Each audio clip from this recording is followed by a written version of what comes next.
Want to make another bet? You're a bad bet. What else man, is there to so I'm bet kinda on? surprised. I mean, I'm gonna say DZ if you want to make a bet. Nah. Do you want to go against it? No, we'll call it. We'll call it a draw this one. Yeah, I figured.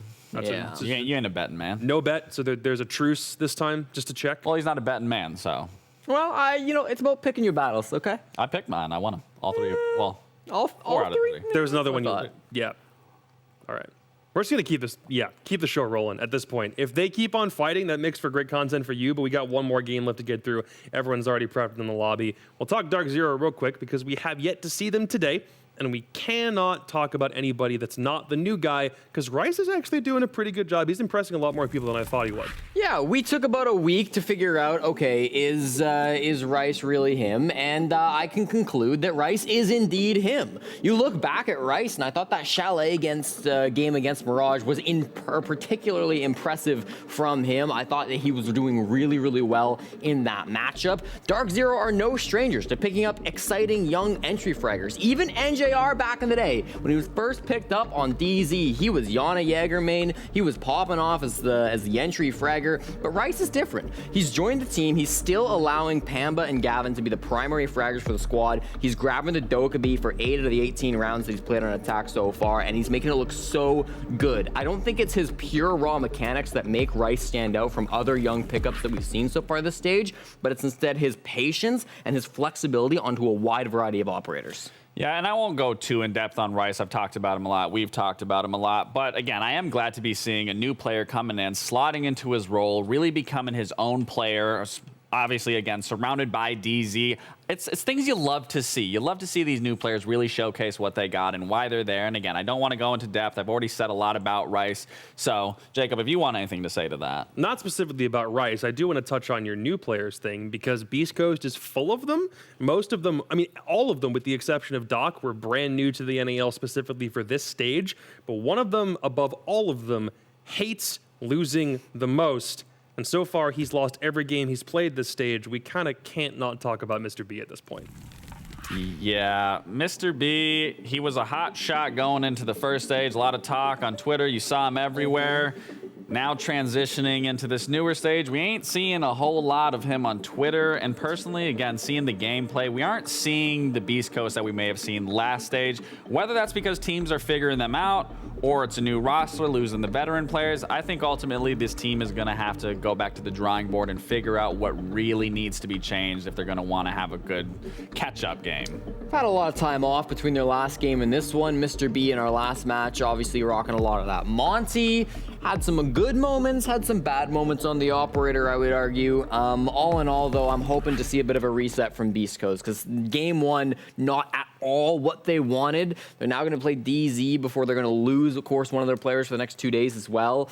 You really want to be able to get at least 1 or 2 points here. And you're still kind of caught in that conundrum you mentioned from before. If you don't really have a good map, you're not really sure where you can go that actually gives you the best chance. You can play into what DZ might not be that great with, but as the veto comes up, I really don't know where Beastcoast can go that they can call safe haven, or maybe that DarkZero isn't nearly as confident in to see if they can give themselves a better shot coming into this game.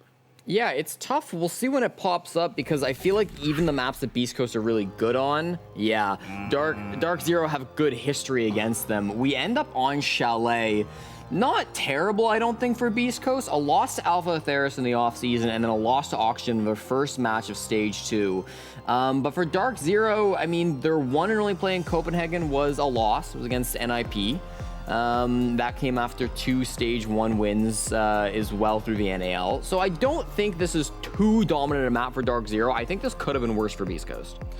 Yeah, to touch upon your point, though, well, to kind of go against a little point, they might have lost NIP, but NIP is a far better team.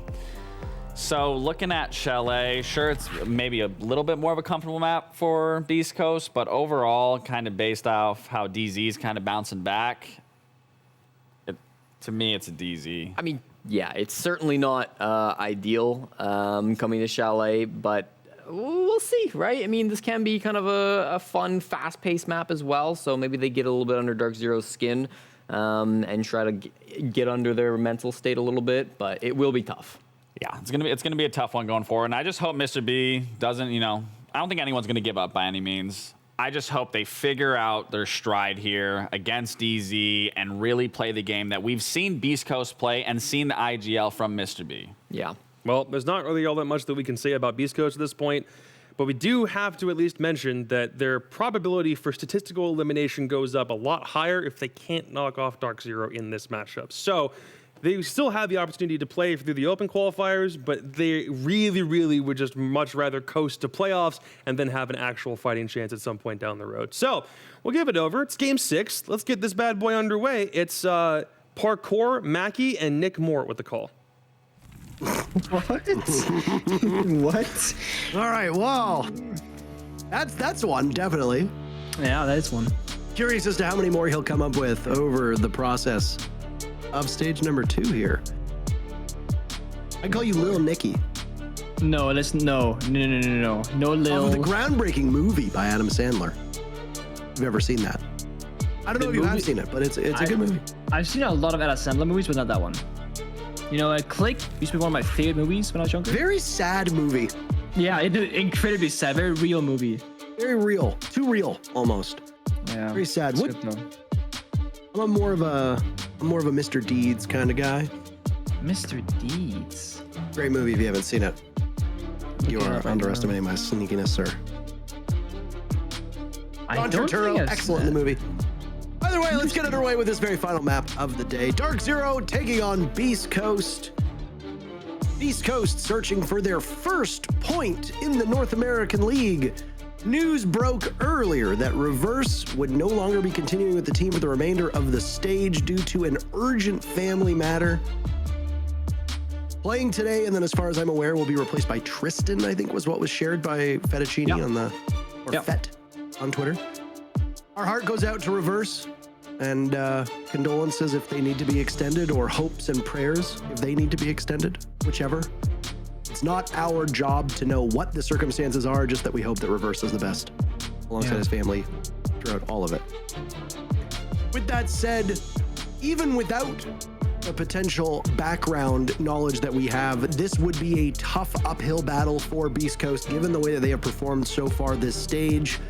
DarkZero started the day in a better position than they currently find themselves at, but that's just because their peers happened to win some more points. DarkZero currently in 4th place with 6 points. We could end up with 3 teams in a tie for 2nd place. If DarkZero gets all 3 points here, they, M80, and OXG all sitting at 9 to end the day. But let's not get ahead of ourselves. All of these teams, though, are chasing wildcard gaming. That's what's on the line for DarkZero. Operator bans are in, Nick. Would you like to talk about the 4 operators that will not be played in our very final map? So the 4 operators that will not be played tonight will be, on this map at least, Asami, Hibana, Valkyrie, and Brava. And honestly, all of this makes perfect sense. The only exception, if there would be one, would be the Hibana ban. We don't see Harbinger bans that commonly on Chalet, but Hibana is a very flexible Harbinger, bringing those flashbangs for utility clear as well. Brava is an operator that we know that DarkZero loves to run on maps like Chalet, where those default cameras are very high value to take over, basically, with the Brava gadget, the Brava drone.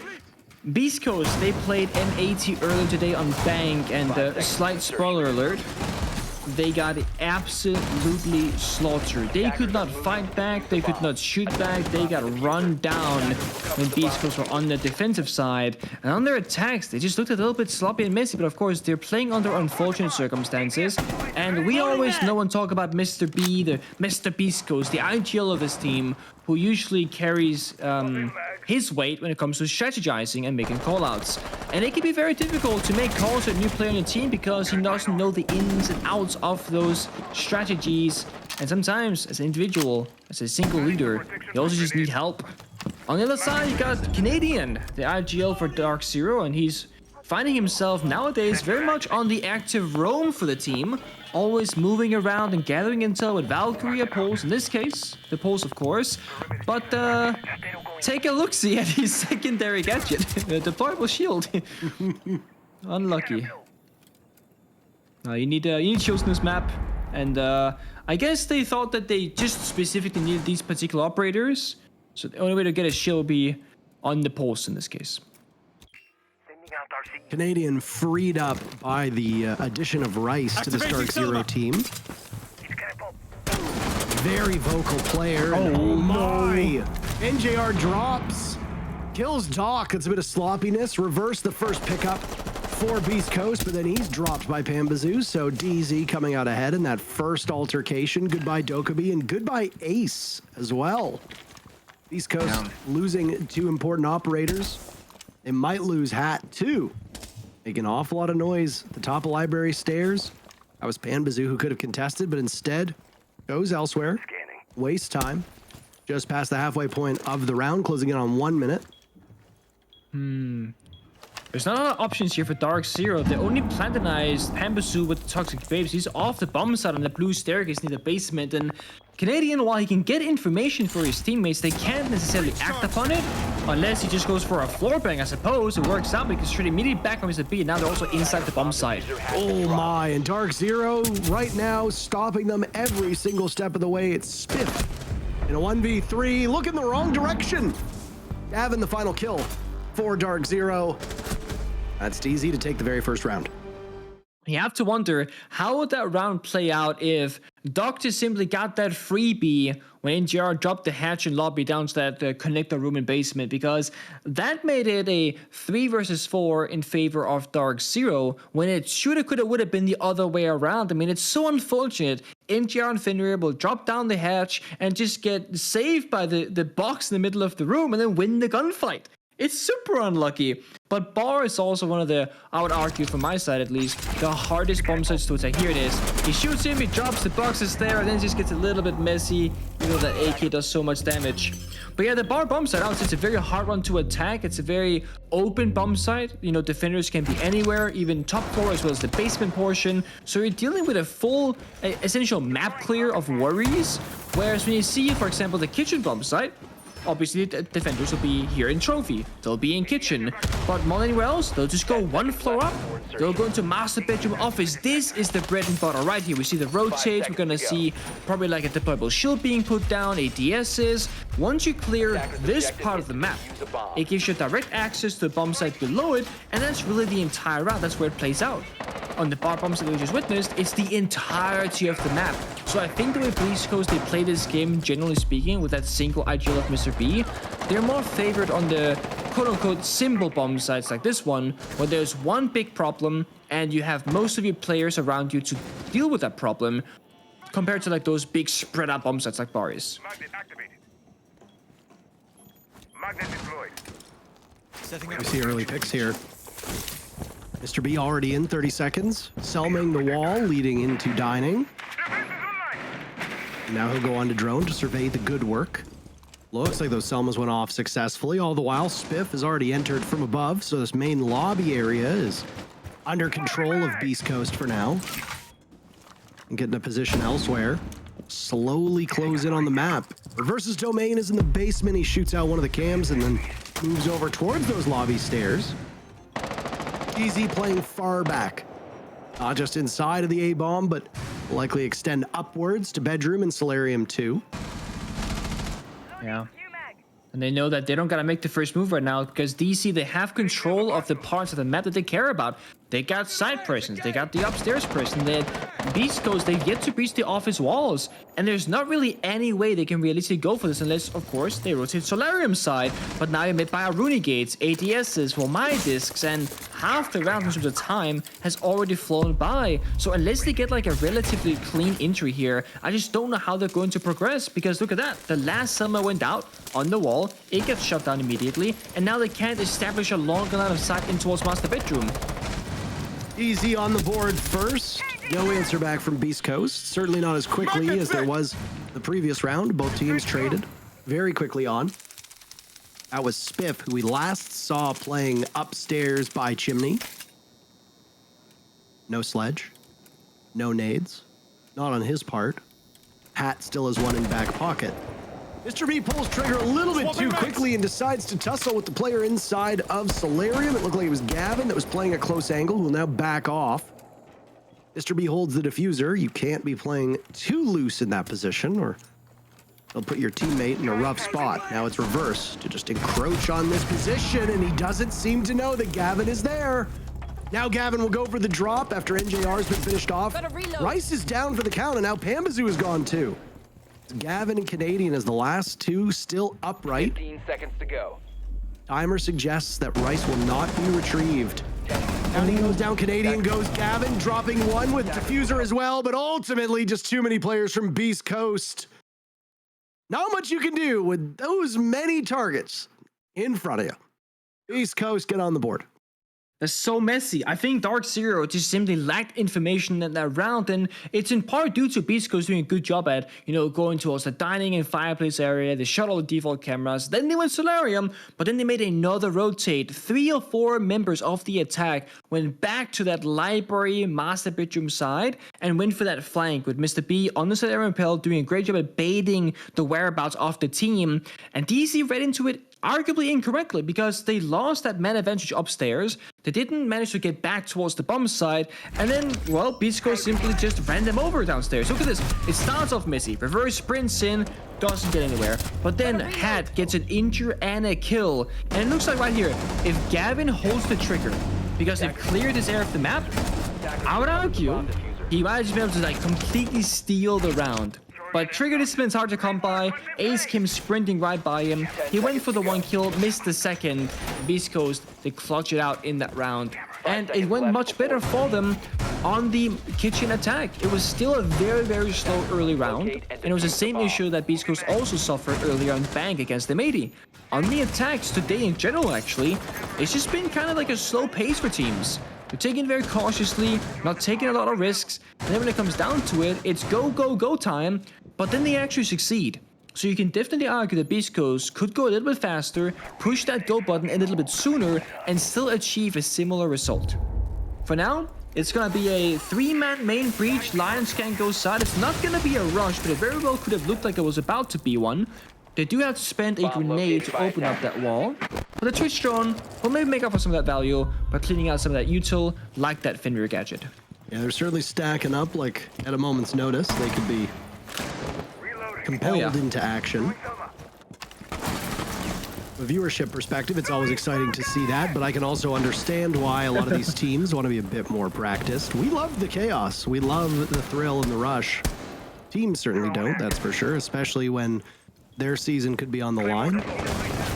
A loss here for Beastcoast would be 5 games without a single victory, and that would basically spell the end of this season, realistically. I mean, it's possible for them to make a crazy comeback, but you'd be so far behind already. Gavin looking at way too many targets in West Main. Down he goes to reverse. Back of wine has been opened up.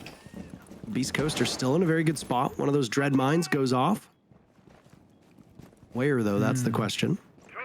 I feel like they kind of sold Gavin short there because NGR could have held the cross. Now they're just in because they get trench control. They can just stop planting here.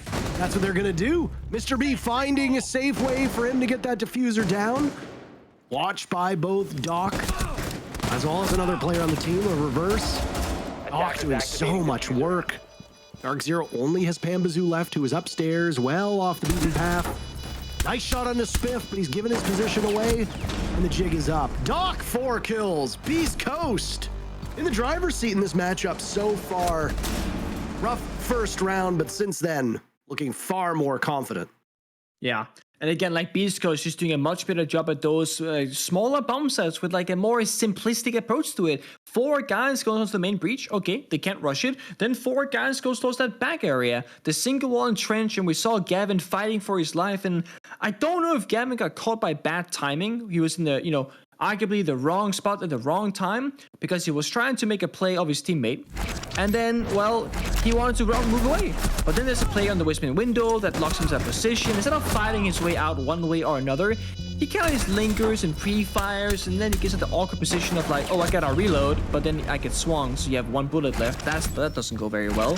But also, nobody from DarkZero actually helped him out in that like very aggressive position. So Gavin kind of either sold the round or got sold by his team. And then Trench is opened up by DarkZero. It's a soft wall with a rotate. No one's playing there. So Beastcoast literally just walk on in and they start planting. It almost seemed like everybody thought the walls were reinforced and they didn't breach them, Beastcoast, so obviously they're close still, when there in fact was a rotate. So, seems like, again, a lack of intel from DarkZero. Yeah, Valkyrie's banned off, but they're playing Echo. You can always play Maestro. They're playing bulletproof cameras, but they don't necessarily have the right intel in the right locations. Could also be because the Beastcoast simply have cleared it out. I'm not sure. Not sure either.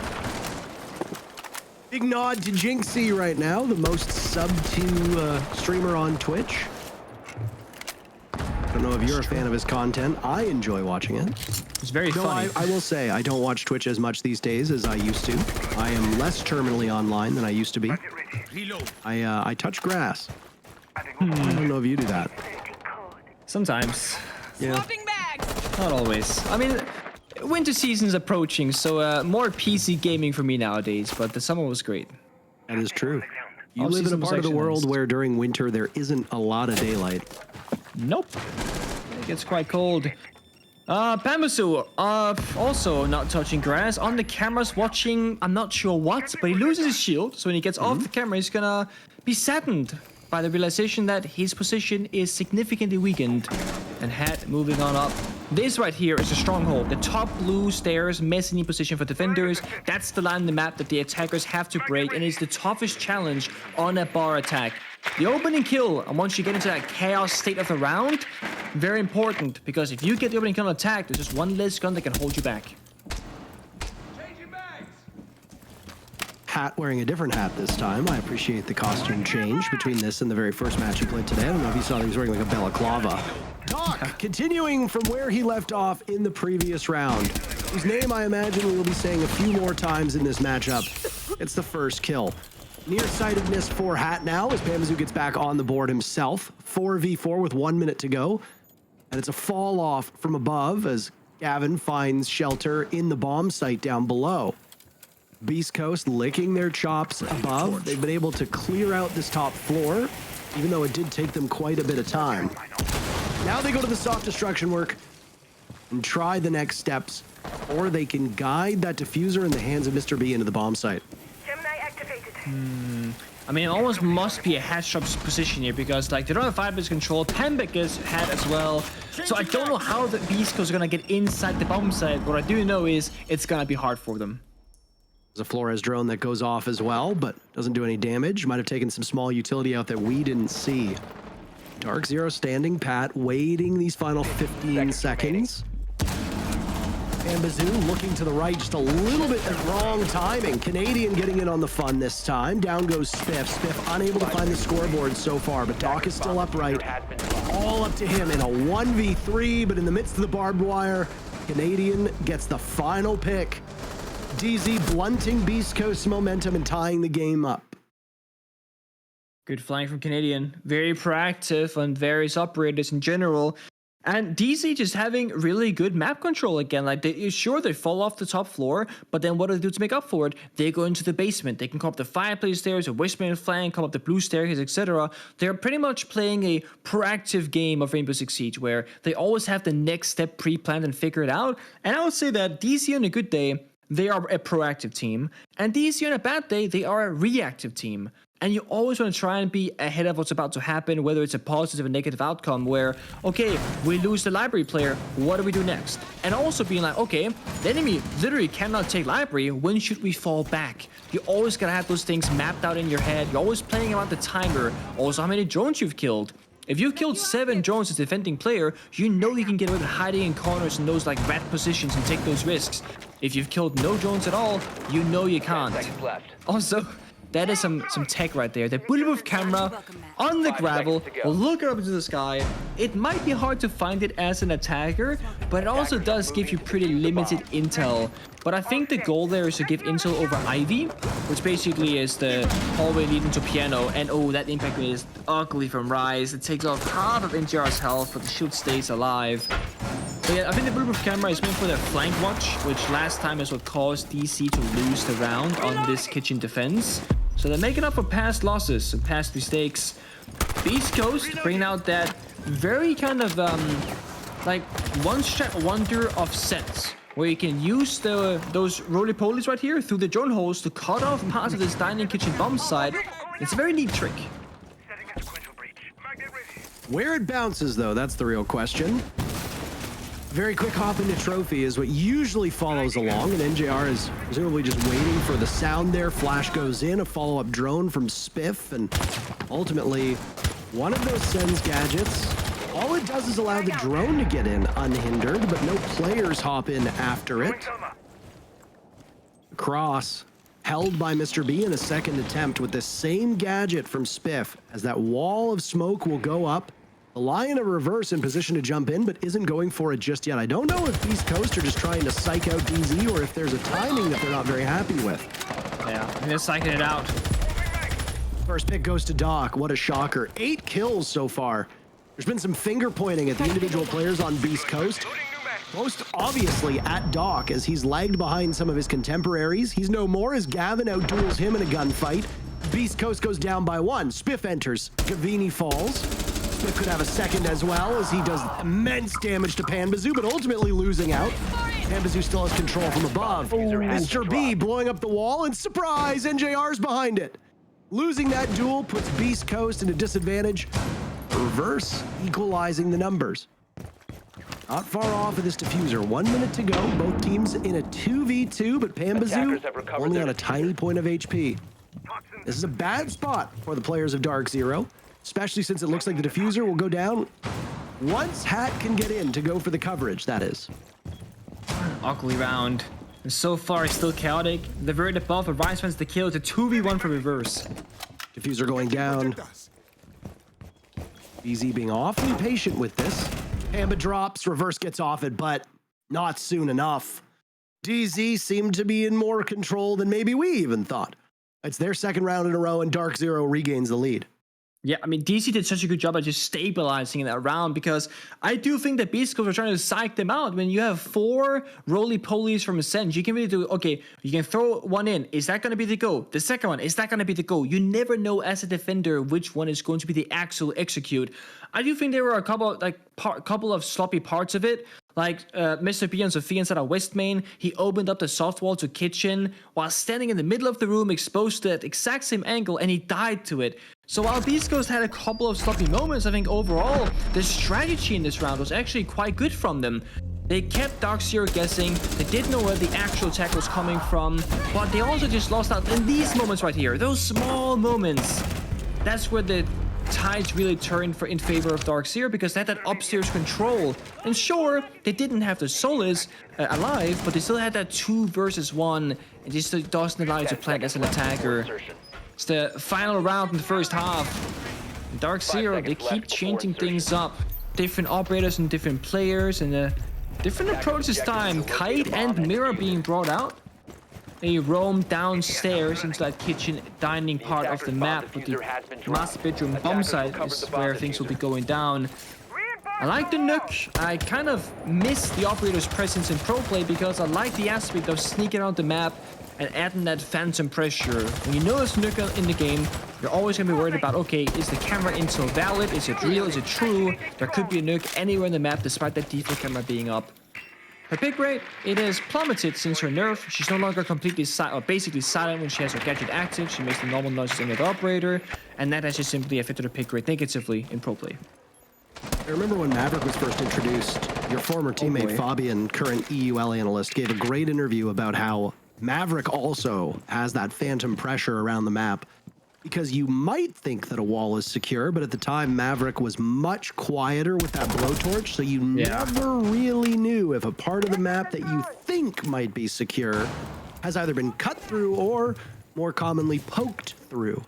This was especially true on a map like Clubhouse, where if you weren't aggressively holding dirt, a Maverick could be very quiet by cutting open a small portion of dirt and then taking up space inside of Dirt Tunnel. Teams obviously adapted by either not electrifying or muting those dirt panels, knowing that they're going to get opened up anyway, and just treating dirt as always under siege, which again is phantom pressure. Just because there's a Maverick on the board means that you need to play dirt differently. And that obviously lays in the back of people's minds the same way that a Nook being on the board lays in the back of the minds of defenders wondering, am I going to get pushed from an operator who used to be completely silent but isn't any longer? Yeah, that's a very good analogy, actually, in comparison there from both you and Fabian. struggle here inside of Beastcoast. They cannot clear out the Kite Claw, and they don't exactly know where it is. They have no idea. They're throwing nades at it, Ash charges, Sophia charges, like it's just not getting done. It's in the ceiling, my friends, but they can't get past this obstacle. It's a simple Kite Claw, and yeah, it's simple, but they don't know where it is. The value, the time that they've burned, and NGR, he could swing at any moment here, but there are so many members. There's a second in pocket. The nade doesn't clear it. This is crazy. It's a util game. NJR is going to get pressured from multiple angles right now. A drone will go in. Could be followed up on. Needs to watch the door. Needs to watch the mirror window. Sees one. Leveling Spiff. 2 more to follow up as well. That TCSG, not as potent as it used to be, but still good enough to destroy people. Now Pambazoo coming in. He gets the cross on one, but Pat and Mr. B are there. Suddenly Beastcoast take the upper hand in terms of these kills and leave Canadian as soulless down, watching. He knows where that bomb is going off, but he actually misses out on it. Now he's got information, can't stop it in time. Instead, reverse drops, and it's the first pick for Canadian in this round. He'll have the unenviable task of going up the stairs, making noise in the process. Pat will be watching that one quite intently. Mr. B won't be too far off either. Around the doorway, Canadian knows that. The one beautiful thing of the P90 is you have an endless amount of bullets. And a jump out from Canadian reads it well. But Mr. B is there for insurance. Beastcoast, perfect in that post plant. Despite the best efforts of Canadian, you just ultimately can't stop the flow of the river. Beastcoast take their 3rd round. They regain the lead. I will argue for DC's side. Going 3-3 half, starting Chalet defense is not the end of the world. Typically, this is seen as an... The game. That was my bad. Continue. Oh, you're good. Continue, Typically, Chalet is an attacker-sided map. Oh my god, I lost train of thought. Canadians gonna look back at that round and really be very unhappy with it, right? Because we see the player outlines. Obviously, the players in the server, they don't. He had the angle on the plant on Sophia. He saw her head. There's smoke coming from the impact grenade, yada yada, whatever. But like, he actually had such like one bullet right there can end the round. Not enough time to plant, etc. He doesn't know that right now. He probably felt that he baited that person off. It is very impressive that Beastcoast managed to brute force their way in when they couldn't break the wall. And NGR actually made a huge blunder in that round, I believe, because he's playing on that, kite positions by the breach, like we saw with the kite claws. And he swings out in the middle of the door and dies to the guy in the window. His position was, you see there, the pain. You saw NGR's position was crucial. It was vital. He held on for so long and he held on so strong. Then he just swings the door and just kind of dies. If he doesn't die, they cannot plant office. They can't push piano. The breach isn't open, etc. Either way, Beastcoast did a great job of saying 3-2-1. They just push this right now, right here, and just trade it out and get the favorable numbers. And it worked out for them. And now things will swap. DC goes on the offense. They're on attack now. They bring out the Ying on Pambazoo and Dogabi on Canadian, so they can do their own clear and they can do the execute. In my defense, I did not write down the number from DarkZero, and then when they won the round, I thought it was all tied up, but then it cuts to player cams right away, and I didn't have the scoreboard at the top. And also, numbers are hard, and Numbers are hard. I've had a migraine all day, so you're gonna have to bear with me here. Oh no. Logic bombs, Rotero drones, a cacophony of sounds, explosions, and now Candelas reign supreme. Mr. B stealing the kill away from Pambazoo. All right. No honor among thieves, I see. Beastcoast, with 1 minute and 10 seconds off of the clock, have lost 2-1 at the hands of their own member. That's unlucky. I mean, Mr. B was trying to shoot Pambazoo. Maybe he was also partially blinded. We don't know for sure. But he wallbangs his teammate instead, who basically was guaranteed dead to Panda regardless. But the issue with this is that it's forced Beastcoast to surrender that extended roam, because when you lose that first or second member, you just have to cut your losses because you don't have enough manpower to stick around. So Mr. B kills his teammate, dies himself shortly after. The bomb site is kitchen, and typically teams don't hold that library side because you're spread too thin. We saw DC only hold, master bedroom office like we see Hat and Reverse try to. But the position that they're in, it's not great. And it gets worse. And JR finds Hat upstairs. Hat and Doc, two of the unsung heroes of this team. Rough start for Spiff so far. He and Reverse are going to need to hold this one together as there isn't more than a small scratch on Pambazoo. Reverse gets shot looking in the other direction. That's a rough one to go. Spiff the Spaceman in a 1v5. Sitting on top of the bomb site, losing some of the ceiling over him to the buck. Now must reposition as players from DZ will approach from all angles. Easy for Spiff to get two of them, but they're impactless kills as there's just too many from DarkZero and they overwhelm him. DZ successful on their very first attack. Starting to get a bit worried for Beastcoast because this is looking a little bit like their earlier game against M80 where they go on the defense and they just get rolled over. And I know it's the first round. It is Chalet defense. It's hard to to do well on, but it's like they're not really fighting back a whole lot. They got a lot of gaps in their defensive setups. They're not trading off one another, and yeah, it was super unfortunate, right? The team kill because of the Ying blind, probably etc. Then Mr. B dies shortly after as well. It is what it is, but they're trying to do too many things at once. If it's a kitchen bomb site, you can't both hold kitchen, dining, West main, trophy, solarium, office, master bedroom, and then also want to hold library because there's going to be a big gap, a big opening somewhere, in the midst of all that the attackers can use against you. And in this case, there's simply 5 attackers against 2 defenders, which means in sheer numbers in utility game, attackers are heavily favored. I think Beastcoast should just go to the bomb sites here, as they are currently. Now they go upstairs at master bedroom bomb site, and they can focus on perhaps less parts of the map. We saw OXG earlier on Skyscraper play a lot of Solace, who's Fish, the player, just kind of roaming around, always looking for drones and playing very aggressive on that particular operator. And Mr. B seems to be in a similar position. He's not playing Solace on the side, just looking for intel. No, he's out there hunting down those drones, trying to figure out where the attackers are droning from and going to be entering from. And that's very valuable information to plan around. We saw DC do some early scouting inside that big car garage, but they're not really going to be working with that right now. Perhaps just checking for a C4 or for some roamer downstairs. Nomad's going to signify that they either want map control or simply want to cut out any possible runouts here with those air jabs. All 3 have been deployed in the first minute, so they're all going to be for the exterior runouts. So a limited Solarium take here, it looks to be the case with DC.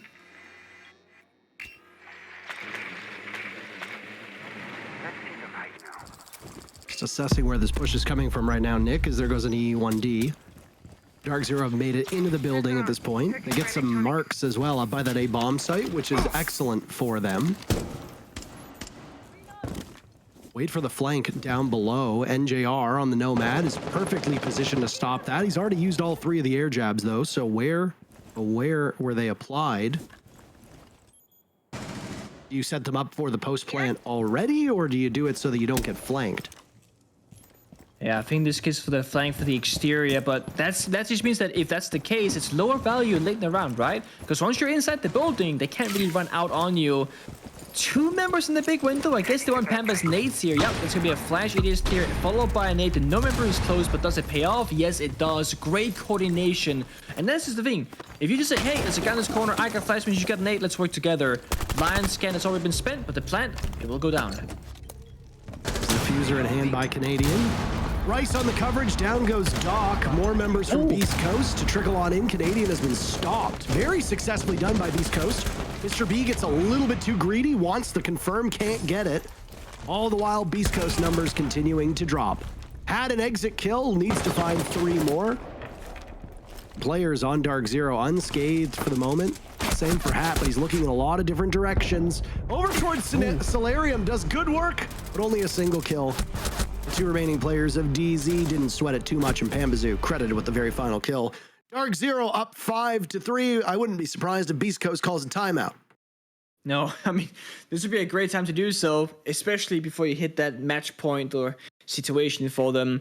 The only downside, of course, is that when you call your timeout, the enemy team can also talk to their coaching staff to figure out what they want to change as well. And if you're DC, you're happy. You're on Chalet on the attacking side. You won the first 2 rounds. It's in pretty effortless fashion.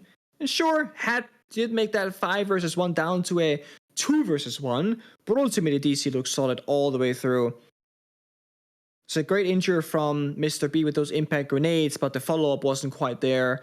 And to be honest, it just seemed like not a whole lot of fighting back happened. From this moment forward, 3 flashbangs, 1 grenade, that just really snowballed things heavily in favor of the attack inside, and it's so hard to stabilize on Chalet because we see it, all those, the cutoffs, big window repel, cuts the bomb site in half, bathroom window, cuts the bomb site in half as well. Solarium repel is hard to fight because once you breach that master bedroom wall, as DC did, it's such a long angle from outside the building all the way throughout. Attacker's objective is to defuse a bomb. Look at these changes from Beastcoast right away. A clash shows up. Nick. No. Right off the Okay. hop. No waiting, just immediately right into it. So, we don't see this every day on the bar bomb set of Chalet. I imagine that Mr. B is tired of getting shot in the face, so he's gonna bring his shield to protect it and then gain some intel to help his teammates play around it. I would imagine he's gonna play in that top library, mezzanine, top blue stairs position because that's typically where the attack is gonna be coming from. But DC won't necessarily know this until they get there. Right now, they're dry peeking. Gavin and Pampus are working together on that portion of the map, while Canadian and NGR are joining out the other parts, I suppose. As we see NGR on the office balcony. The door being barricaded very much gives away that there will in fact be no roamers on this half of the map, because why would you barricade your own roamers out from support? So DC, quick pace, only 1 minute in this round. They got half the map. They're about to meet that hard line in the middle in just a moment.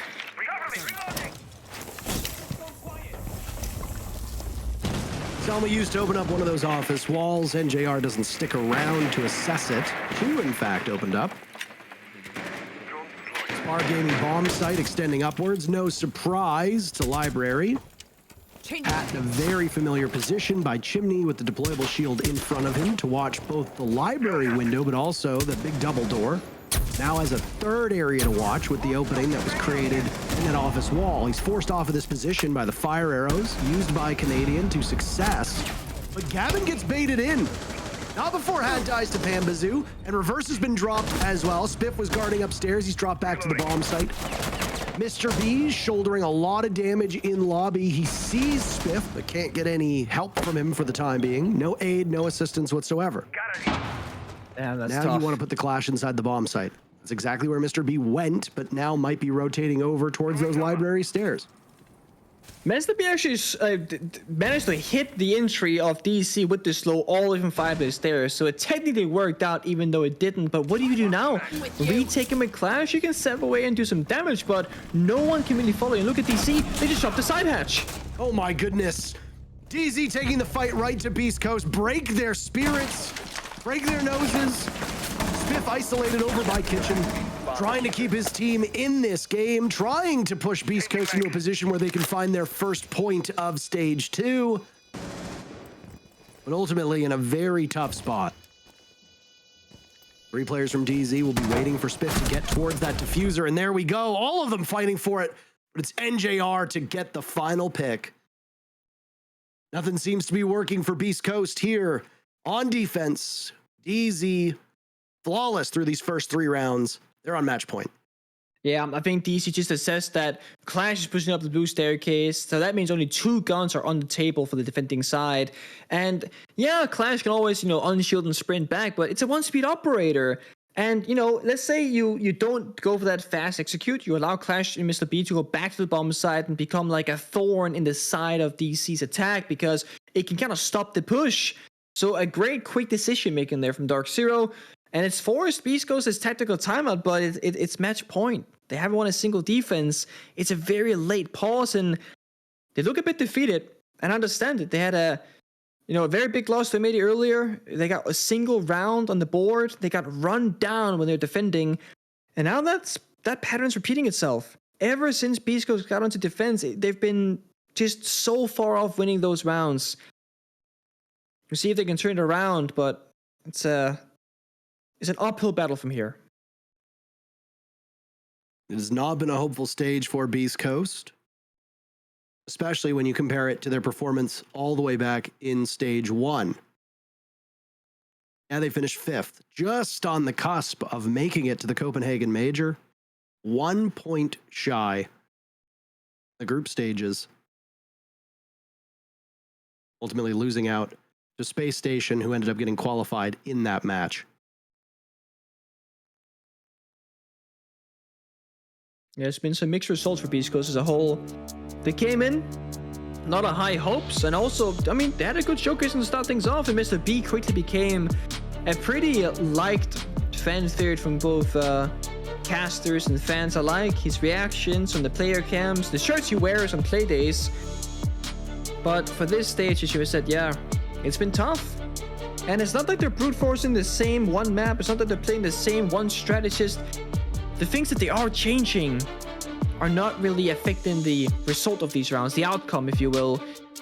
Sure, they pan out differently, but the end result is the same. They don't find those round victories that they so desperately need. And yeah, they start attack on Chalet. You typically want to go 4-2. They go 3-3. Not the end of the world. But then they don't find a single defense so far. Now they look at a match point.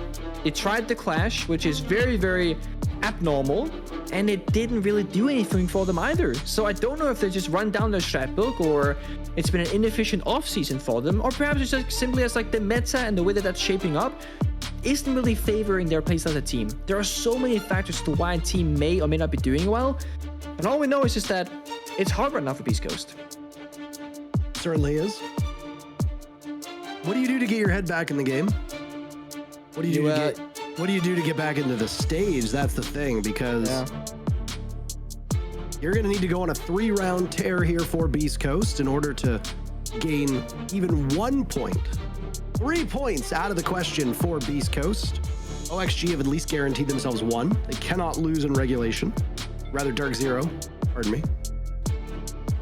Reason why I said OXG is because DarkZero trails them by 3 points. If DZ gets that 1 point, they don't get enough to match OXG or M80.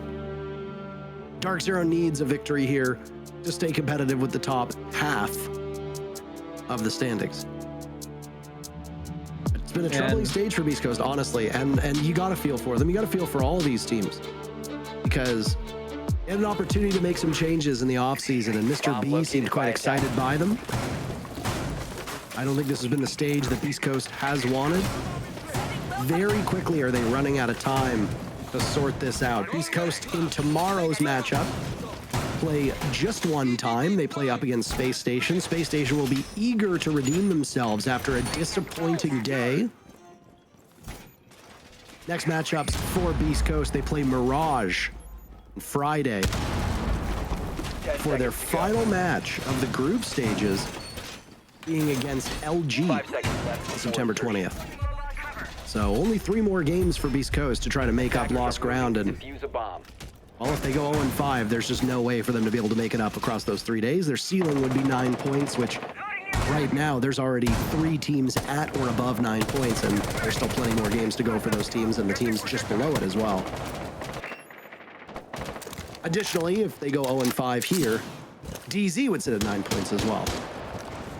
All the while we've been talking, one thing that hasn't really been pointed out is that Pandazoo is sitting on 15 kills, Nick. I was gonna say the exact same thing. So quiet, but yet so lethal. 15 kills, but only 3 deaths as well. So effective in this match so far, and I honestly didn't realize so at this moment. And he's now finding himself on the newest operator of Rainbow Six Siege of RAM. That soft destruction, the flashbangs, the R4C with a zoom scope. Can you believe it? Looking for an entry. They got good intel, but what will they do with it? They have a bunch of flashbangs, 9 in fact, plus the Candelas. What they do not have, however, are any frag grenades. So with this intel, probably gonna go for a Candela from that office double window. You see it right here, and then act upon that, jump in the library and try and take that gunfight. Only cooked, but there's another explosive that goes the other way. Reverse tossing out the nitro cell, and NJR only gets a single Candela off. Tech issues and a timeout. Maybe re-energizing this Beastcoast squad. Trade. You trade a kill for map control. Would you like that? Probably not, given the fact that you lost the Ying. DC, they still got that upstairs floor to deal with, because they probably want to enable Gavin on the buck, right? You need office and master bedroom control. So they got a long round ahead of them. We see the outline of Canadian on that big window repelling master bedroom, trying to help his teammates. Second C4 goes out, doesn't find anything. But time. 1 minute left. Rise with the flourish ring and clear out the shield at least on Piano. But look at Beastcoast. They've actually surrendered that portion of the top floor, and they're playing relatively far back. Reverse wanting to take this engagement. Oh, Loaded mag! okay. Scoots away. Down goes Pambazoo to Doc. Doc picking up a second kill. DZ unable to find their footing in this round so far. Timer continuing to work against them. Now it's Gavin in pursuit.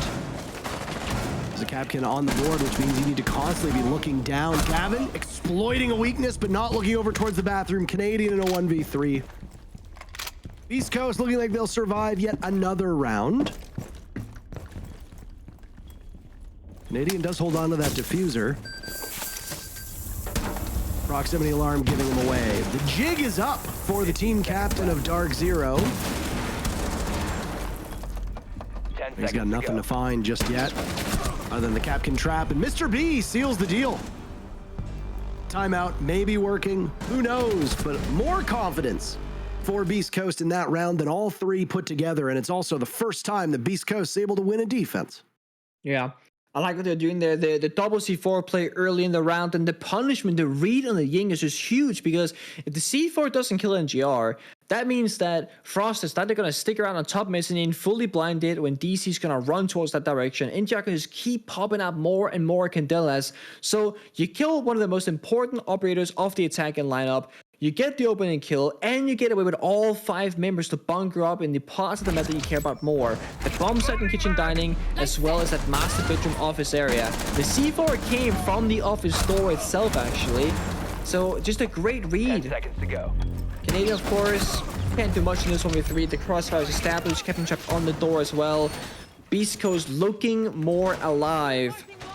That's gonna start off their possible win streak here. They need at least 2 more in a row just to take us to overtime, and then another 2 of those 3 rounds to then win it out.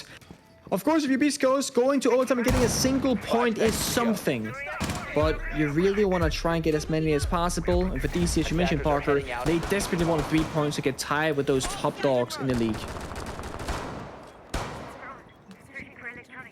I think DZ has proven time and time again that they can be the team that competes. They did win the major in Charlotte, after all. Yeah, They've been a stable top 4 competitive- They've been team. a competitive team since then. Obviously going through the motions.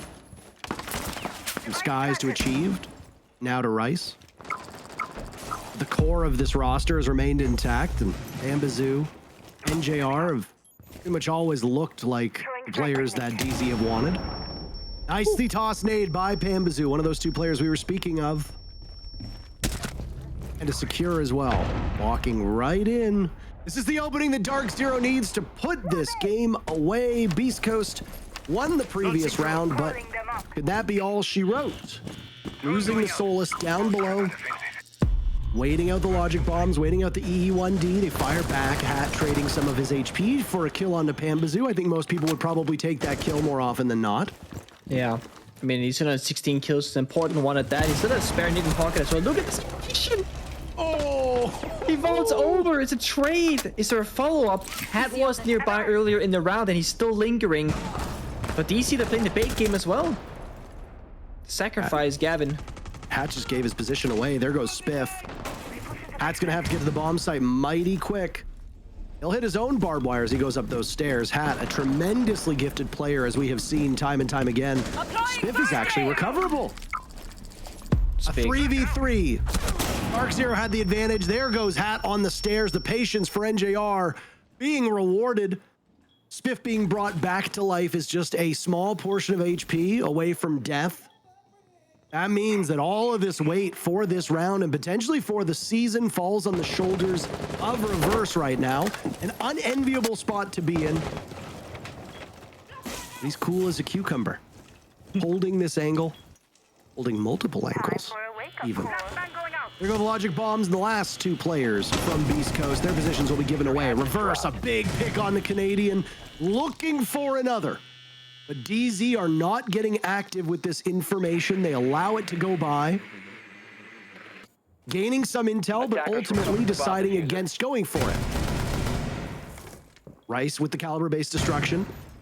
Gaining the attention of Beast Coast. Beast Coast is in excellent position right now to swat away the last 2 players from DZ. Flashes go out. Rice jiggling away, waiting for the call. He walks in, 15 seconds goes remaining. for the plant. Now all the coverage will fall on the shoulders of NJR. He's got 1 player, but loses the fight in Beast Coast. wins it out and stays in the game. Excellent round from them. They cover there, so they set up. They're just waiting patiently. They had nowhere to stop any form of plan. So the long lines of sight with that DMR, that is what kept them in that round. Spiff just hiding in the master bedroom closet the entire time, just praying, hoping that DC wouldn't join him out. It worked out for them, and now DC, they're forced into this really unlucky position. They're now where, okay, if they lose this next round, it's overtime. They lose out on 1, maybe 2 points. They call their tactical timeout, but Beastcoast, they're gaining this quote-unquote momentum mentally. They're taking these really aggressive fights, and they're doing it on a split-second decision. They're saying, okay, let's just try to disrupt DarkZero, make their lives difficult, because they're so good at execute that 5 versus 5 and etc. So just try and get a kill here, get a kill there, make it annoying for them to deal with us, essentially. And it's worked out 2 rounds in a row so far. Now the timeout gets called by DarkZero as they try to settle things down. They were in a position for 2 rounds where it didn't look like they needed it at all. In fact, since the conclusion of round number 6, where that first half ended 3-3, DZ looked very comfortable. Why bother breaking out that timeout? The desk sung his praises, but the person that is probably having the worst mental game at the moment would be Rice. Right now sitting at 2 and Bomb 10. located by attackers. But again, playing on the unsexy roles. At the same time, somebody can be bottom frag on DarkZero. That is totally okay because you've got players like Gavin, like Pama, like NJR. Before it was often Canadian who would be at the bottom. This time around, it's Rice having probably, I would say, the roughest match that I can recall so far of all the ones we've seen from DZ. On the side of Beastcoast, Spiff was the player that was in our crosshairs early on, but he's had much more impact through this second half. Picking it up in terms of utility and in terms of kills, but honestly more than anything, it's been the game sense for Spiff in the latter half of the rounds, where even when Beastcoast fails to win, Spiff is still competitive and still doing well on his role. Obviously, there's more comfort here with the way that Spiff plays on defense than he did on attack. The attacker's bomb diffuser has been dropped. Okay, it's been impressive in the late stage of these rounds. I think for DC, trying to keep Panda alive a bit more, right? He goes in early, great. Gets map control, great. But then he dies in the first like minute and 20 seconds, usually with 1 nade in his pocket as well. And it's not like Panda's fault. It was a lack of drone work from DC in that previous round. But maybe there's some worth here in trying to make Panda the second entry and maybe have someone like Rice go in first. And it's a bit baity, you know, but enable Pandasu to do his thing in these rounds if you're DarkZero. For this one, it's a bar attack with a lot of members in his library balcony. Trying to use that capital 5 to clean it out if there's a guy in the corner. Candelas to flashbang. They're gonna breach that basement wall towards the stock. That's gonna limit the bomb side coverage later on in the round. And Rice's Claymore, no, on the drone hole. That's what gets the opening kill onto Doc. And it's Warden. It's such a pivotal operator in this round. That might be a problem later on. We'll have to see. But DC on for a great start on match point.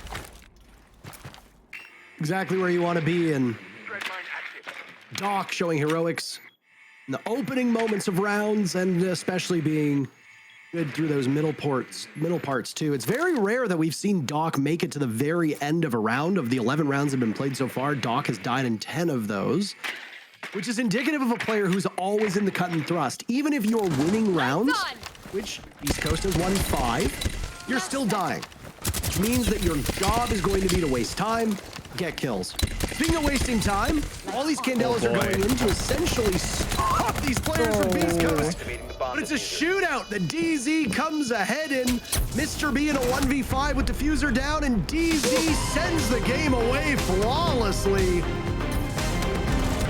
7-5 the scoreline. DarkZero not losing a single player in the very final round.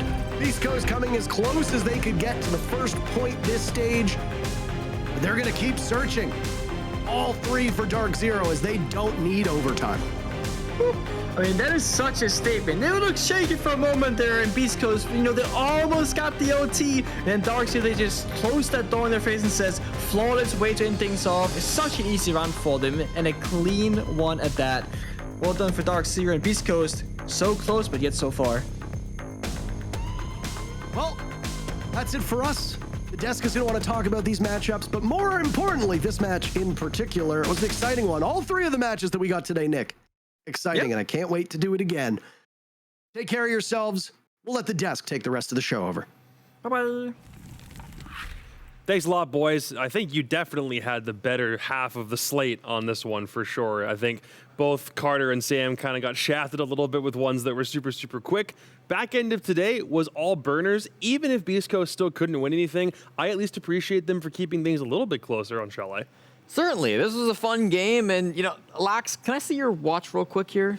I need to check. What are you looking Yep, just as I suspected. It was Pamba party time today. Laxing 17-5. Ridiculous scoreline from Pambazoo on Chalet today. It's every now and again that we get a really good pop-off Pamba match, and this was flat today. Yeah, I don't want to just focus on DZ.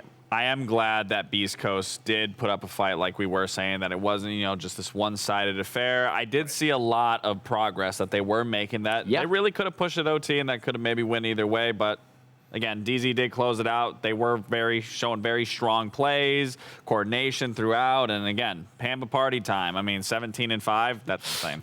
Well, his teammate, Rice, didn't have quite the same scoreline, but also didn't need to. So I'd like to drag him in here for the interview real quick. Dude, congratulations on finally getting onto an NAL interview. I'm sure it's been a long time coming for you. Talk to me real quick about from breaking point to here. How do you feel like you're fitting in with this DZ team so far?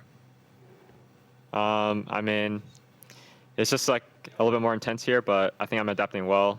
Yeah. Well, okay, Rice, you've had about a week now to play some games. You've settled in a little bit more. You're on a 3-game win streak with DarkZero now. So from the time that you arrived at the team house to now, what's been your favorite moment of joining DarkZero?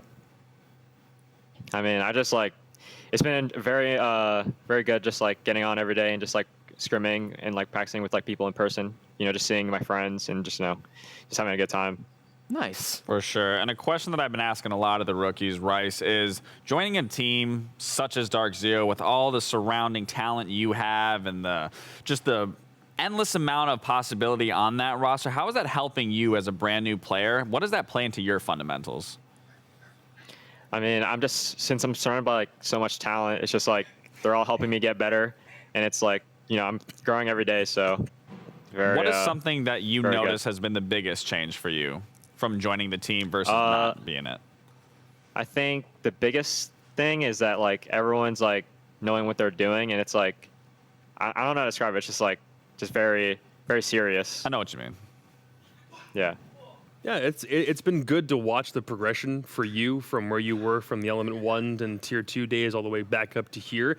But if I had to ask you, just on the face of it, if you were to look at this team right now and give yourself a grade, a percentage about how well you think this DZ team is melding currently and is working at like peak efficiency, are you 70, 80, 90%? Are you 100%? Are you all the way there right now? Where do you think DZ is currently after the first 4 games? I think we're at a good 90%. I think we still have stuff to improve on, but I think right now we're moving at like a good pace and just improving every day. 90%. Just 1 game at a time. That's really, really good for a first couple of weeks, man. Dude, congratulations. Anything else you want to say before I let you go? I mean, thanks to all the people that support us, and see you guys tomorrow. Wait, promote the skins. Oh, yeah, and get the DZ signature skin. There you go. Yeah, there you go. All right, man. I'm sure we will see you tomorrow. Have a good one, dude. Thank you. See you guys. Good stuff for DZ. You said 3-game win streak so far, right? Yes, sir. The first one, wipe it from their memory. Not important anymore. That's 3 straight dubs, even if you would have liked to have knocked Beastcoast off a little bit sooner than you did tonight. Getting those 3 points, nonetheless, is so massive once we get to those standings and we really get to see where that matches up. I mean, it's going to make a big difference. Certainly, and I think through this game against Beastcoast, obviously it was close, but I think DarkZero, I mean, they're a team that are going to be going back to the fundamentals, saying as long as we can close out games, as long as we're not choking towards the end, because these games, especially when you have a lead and it starts to slip away in that second half, I think the mental can kind of get to you, and we've seen good teams today, like Oxygen, get into a tough position and then just lose out on the mental battle sometimes, maybe not really be there towards the end, not be able to cross the finish finish line. We saw that from DarkZero today. They are there crossing the finish line, winning the game that they're expected to be winning, which is massive. Knowing Troy and Mint, I know that they aren't happy with, not a solid victory. Getting the win is important, sure, yes, but I know they want to do it in a fashion that DZ is known for doing and being dominant, looking like the stronger team and not having these close matches go back and forth. So I know that they aren't happy with these wins, but they are happy to get the dub overall. And I do want to also bring it back to a point that you brought up earlier, which is that I thought that, looking back at these highlights, we did see some great rounds and some cool stuff coming through from Beastcoast. That C4 that we just saw there was a great example of how we saw Beastcoast taking advantage, or taking things into their own hands, getting a little bit active, getting that man advantage by tossing out a C4, or maybe getting active and finding a pick right on the defense. Felt like Beastcoast were starting to find their own a little bit here. I thought Reverse played really well. I thought that we saw great rounds from Doc as well. His stats were nearly identical to Pam Bazoo, maybe like a 5 kill difference there. He was close in the ballpark. So, I still think that we are seeing improvement from Beastcoast game after game, which is important because even if they might be a little bit out of the range of crawling into top 6 to get to the playoff spot, LCQs are going to be super important for that team. I guess the biggest problem still for Beastcoast is the same thing it's been ever since they came into Siege. They're always going to have a lot of guys that can perform very well, but at the end of the day, it's just a tease of something that never really ever comes to fruition. It's like if their motto is making waves, right now they can't even make a ripple in the pond because they're 0-5. That's a really big problem for this team. That was rough. I don't know, man.